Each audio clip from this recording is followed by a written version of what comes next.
नमस्कार, स्वागत है आपका हमारे इस विशेष बुलेटिन में। मैं हूं आपके साथ रेशमा और मेरे साथ है मेरे सहयोगी शरद मुदगल। आइए हेडलाइंस पर नजर डालते हैं। केंद्रीय गृह मंत्री अमित शाह तमिलनाडु के दौरे पर मदुरै में भाजपा कोर कमेटी बैठक की करेंगे अध्यक्षता। अगले साल होने वाले विधानसभा चुनाव की रणनीति पर होगा मंथन।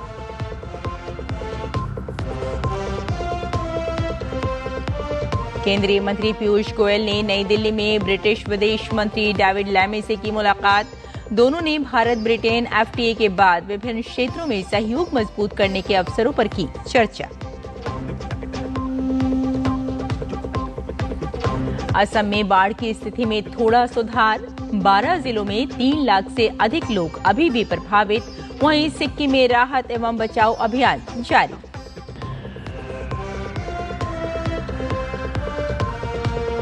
ट्रंप और मस्क के बीच आर पार की लड़ाई के संकेत। अमेरिकी राष्ट्रपति ने कहा, मस्क के लाभ रिश्ता खत्म हुआ।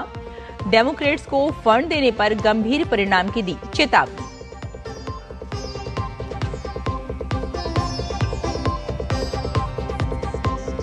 और अमेरिका की कोको गॉफ ने बेलारूस की आरियाना साबालेंका को हराकर जीता विमेंस सिंगल्स खिताब। वहीं पुरुष एकल में आज यानिक सिनर और गत विजेता कार्लोस अल्कराज होंगे आमने सामने।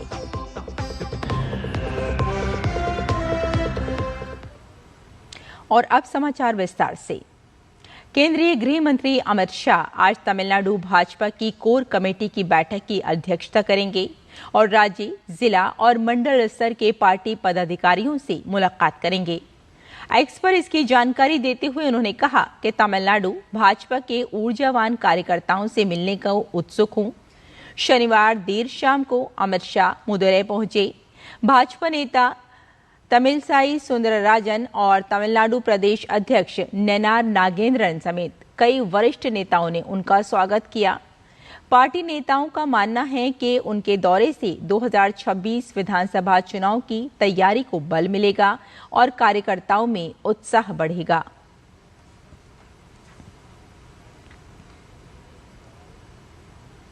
केंद्रीय कृषि मंत्री शिवराज सिंह चौहान आज कर्नाटक के दौरे पर होंगे। शिवराज विकसित कृषि संकल्प अभियान के तहत बेंगलुरु में किसानों के साथ संवाद करेंगे।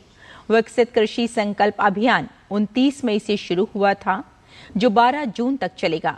इस 15 दिवसीय कार्यक्रम के दौरान केंद्रीय कृषि मंत्री शिवराज सिंह चौहान 20 राज्यों का दौरा करेंगे।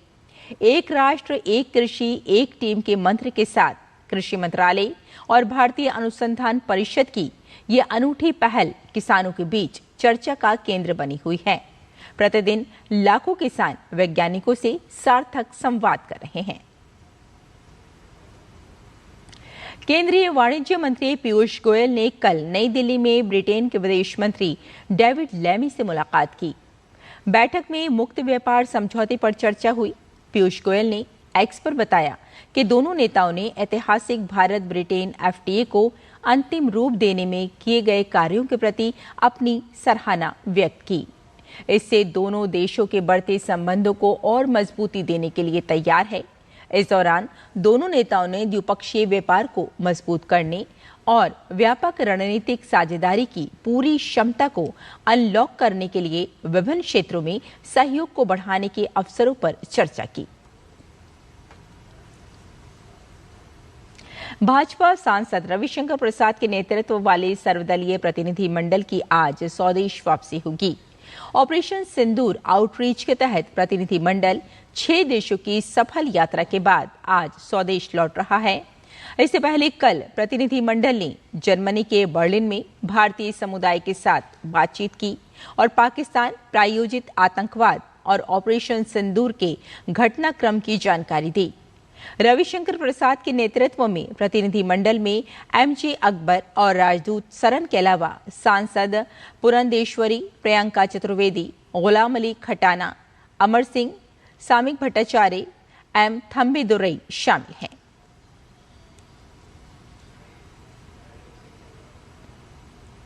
और असम में बाढ़ की स्थिति में थोड़ा सुधार हुआ है। अधिकांश जिलों में बारिश में कमी आई, जिससे कुछ प्रमुख नदियों का जलस्तर घटा है। असम के 12 जिलों में 3 लाख से अधिक लोग अभी भी बाढ़ से प्रभावित हैं।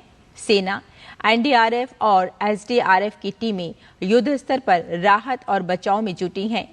अब तक हजारों लोगों को बाढ़ग्रस्त इलाकों से निकालकर सुरक्षित स्थानों पर ले जाया गया है। और प्रधानमंत्री के प्रधान सचिव और आपदा रोधी अवसंरचना गठबंधन सीडीआरआई के सह अध्यक्ष डॉक्टर पीके मिश्रा ने कल सीडीआरआई के सदस्य देशों और संगठनों के प्रतिनिधियों के साथ वार्ता की। बैठक में मिश्रा ने गठबंधन के नए सदस्य के रूप में अफ्रीकी संघ आयोग का स्वागत करते हुए इस बात की सराहना की कि अब तक 54 सदस्य सीडीआरआई में शामिल हो चुके हैं। साथ ही सभी सदस्यों ने विकास के लिए आपसी सहयोग पर सहमति जताई। बैठक में छोटे विकासशील देशों के प्रतिनिधियों का विशेष स्वागत किया गया, जिनके नेतृत्व के बिना सीडीआरआई अपने मिशन को पूरा नहीं कर सकता था। अमेरिकी राष्ट्रपति डोनाल्ड ट्रंप ने अरबपति कारोबारी एलन मस्क से अपने रिश्तों के खत्म होने की घोषणा कर दी है। डोनाल्ड ट्रंप ने इस बात के साथ साथ मस्क को डेमोक्रेट्स को फंड देने पर गंभीर परिणाम भुगतने की चेतावनी भी दी। एक अमेरिकी न्यूज चैनल को दिए साक्षात्कार में साफ किया कि मस्क के साथ उनका रिश्ता खत्म हो चुका है। डोनाल्ड ट्रंप ने अमेरिकी संसद में टैक्स और स्पेंडिंग बिल पेश किया है, जिसका डेमोक्रेट्स विरोध कर रहे हैं। ऐसे में ट्रंप ने यह भी स्पष्ट कर दिया कि अगर एलन डेमोक्रेट्स का समर्थन करेंगे तो ये उनके लिए ठीक नहीं होगा। वहीं एलन भी सरकार से हटते ही खुलकर सरकार और ट्रंप का विरोध कर रहे हैं। एलन इस बात का दावा भी कर चुके हैं कि अगर वो नहीं होते तो ट्रंप चुनाव ही नहीं जीत पाते।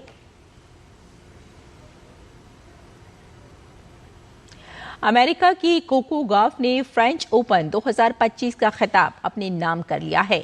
साल के तीसरे ग्रैंड स्लैम के फाइनल में कोको गॉफ ने विश्व नंबर 1 आरियाना साबालेंका को 6-7, 6-2, 6-4 के अंतर से हराकर पहली बार फ्रेंच ओपन की ट्रॉफी अपने नाम की।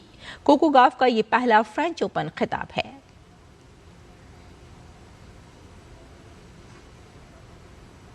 वहीं फ्रेंच ओपन में पुरुष वर्ग का फाइनल मैच आज खेला जाएगा। पुरुष वर्ग के खिताबी मैच में यानिक सिनर और कार्लोस अल्कराज आमने सामने होंगे। विश्व के नंबर 1 खिलाड़ी यानिक सिनर ने सेमीफाइनल में नोवाक जोकोविच को हराकर पहली बार फाइनल में प्रवेश किया। वहीं कार्लोस अल्कराज ने अंतिम 4 में मुसेटी को हराकर फाइनल में अपनी जगह पक्की की है।